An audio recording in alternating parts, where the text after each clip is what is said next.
Buskang 15 November ni Shalmariwo, Songsa Janglani Tangi Tongo Ras Purnima, or Shalno Kitingino Agortola, Radha Nogoro, Tiar Klaizagi Tongo. Ras Purnima Nodexoi Sri Sri Radha Madhav Depta Bari, Radha Nogoro, Maharaj Jatra, Ter Kladani Bagai, Shamung Humungrok, Klailemani, Nuksaka. Finally, Buskangi 15 November, Klaizagnai, Maharaj Jatra Ter. Ote Nodexawi, Ras Purnima Nodregui, Shamung Humungrok, Klailai Tonglaimani, Nuksaka. Te abe baksa hastini joto lukurogno. Finally, Buskangi 15 November.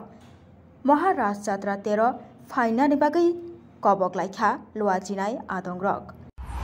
15 November আমরা রাস শুরু হইব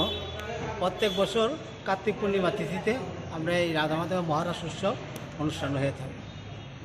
এবার রাসের যে উদ্যোক্তা যারা মহিলার যে গ্রুপ লিডার হিসেবে আমরা অভয়নগরের মহিলার উপরে দেওয়া হয়েছে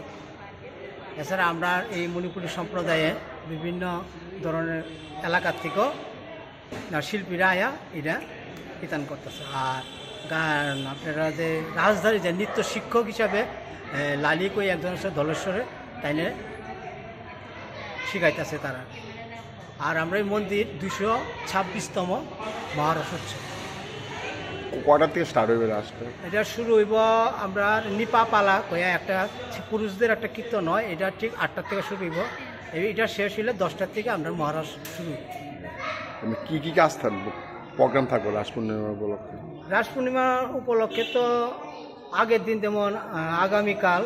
এখানে একটা সাংস্কৃতিক অনুষ্ঠান থাকবে এখানে বিভিন্ন সম্প্রদায় বিভিন্ন জাতির বাঙালি সবাই এখানে একটা সাংস্কৃতিক অনুষ্ঠান করব এরপরে যা 10টা 11টার মধ্যে শেষ হইব পরের দিন রাস উৎসব এখানে কালকা সাগর সকালবেলা গোপী বার্তন যারা নাচবো তারা এখানে বার্তন মানে নিমন্ত্রণ করা হইব এইসব একটা অনুষ্ঠান আছে খাওয়া দাওয়া আছে এরপরে দিয়া সন্ধ্যা 8টা নিপা পালা 10টার সময় রাস এটা ভোর 4টার সময় শেষ হবে ভোর 4টার সময় একটা ভোর কীর্তন নিব কীর্তন হওয়ার পরে আমরা সমাপ্ত অনুষ্ঠান কি নাম আমার নাম উত্তম কুমার সিং ব্যুরো রিপোর্ট খম্পই।